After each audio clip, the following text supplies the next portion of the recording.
Hi, ನಾನ್ ರಾಧಿಕಾ. ಆಳ್ವಾಸ್ ಆನಂದಮಯ ಆರೋಗ್ಯಧಾಮದಲ್ಲಿ ನನ್ನ 3ನೇ ದಿನದ ಎಕ್ಸ್ಪೀರಿಯನ್ಸ್ ಹಿಂಗಿತ್ತು. ಬೆಳಿಗ್ಗೆ ಎದ್ದು ಸೂರ್ಯ ನಮಸ್ಕಾರ ಮತ್ತೆ ಮೆಡಿಟೇಷನ್ ಮಾಡಿದೆ.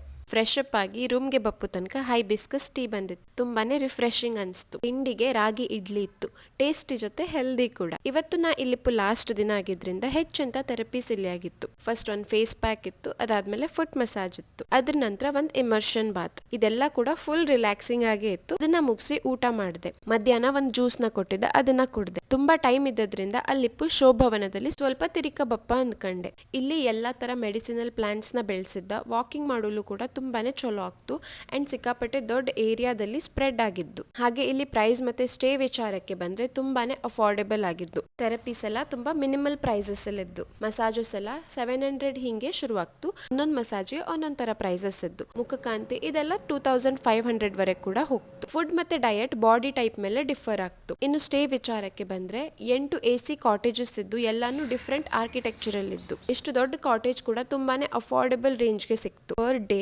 2000 ಒಳಗಡೆನೆ ಇದ್ದು. ನಾನ್ AC deluxe rooms, special rooms, general wards ಅಂತೂ ಇನ್ನೂ ಕಡಿಮೆ ಇತ್ತು. ಆದ್ರೆ ನಂಗೆ ಎಲ್ಲೇ ಸ್ಟೇ ಆದ್ರೂ ಕೂಡ ಡಾಕ್ಟರ್ಸ್ ಇಂಡಿವಿಜುವಲ್ ಅಟೆನ್ಷನ್ ಅಂತೂ ಸಿಕ್ಕೇ ಸಿಕ್ತು. ಇದಾಗಿತ್ತು ನನ್ನ 3 ದಿನದ ಡಿಟಾಕ್ಸ್ ಮತ್ತೆ ರಿಲ್ಯಾಕ್ಸೇಷನ್ ಕತೆ. ಈ ಡಯಾಬಿಟೀಸ್ ಆಗಿರ್ಲಿ, ವೇಟ್ ಲಾಸ್ ಆಗಿರ್ಲಿ, ಅಥವಾ ಇನ್ನೆಂತ ಸಮಸ್ಯೆಗೆ ಹೀಲಿಂಗ್ ಬೇಕು ಅಂದ್ರೂ ಕೂಡ ತುಂಬಾನೇ ಅಫೋರ್ಡೆಬಲ್ ರೇಂಜಸ್ ಅಲ್ಲಿ ಸಿಕ್ತು. ಅಂಡ್ ಒನ್ ಡೇ ಪ್ಯಾಕೇಜಸ್ ಕೂಡ ಇದ್ದು, ನಿಂಗೆ ಜಸ್ಟ್ ರಿಲ್ಯಾಕ್ಸೇಷನ್ ಹೇಳಂದ್ರೆ. ಇಲ್ಲಿ ಬಂದು ಯೋಗ ಆಗಿರಲಿ, ಮೆಡಿಟೇಷನ್ ಆಗಿರಲಿ, ಅದನ್ನು ಕಲ್ತ್ರೆ ಸಾಕಾಗ್ತಿಲ್ಲ. ಅದನ್ನು ದಿನನಿತ್ಯ ಜೀವನದಲ್ಲಿ ಅಳವಡಿಸ್ಕೊಳ್ಳೋದು ಕೂಡ ಅಷ್ಟೇ ಮುಖ್ಯ ಆಗಿರುತ್ತೆ. ಮುಂದಿನ ವಿಡಿಯೋದಲ್ಲಿ ಸಿಗ್ತೆ. ಅಡ್ಡಿಲ್ಯಾ?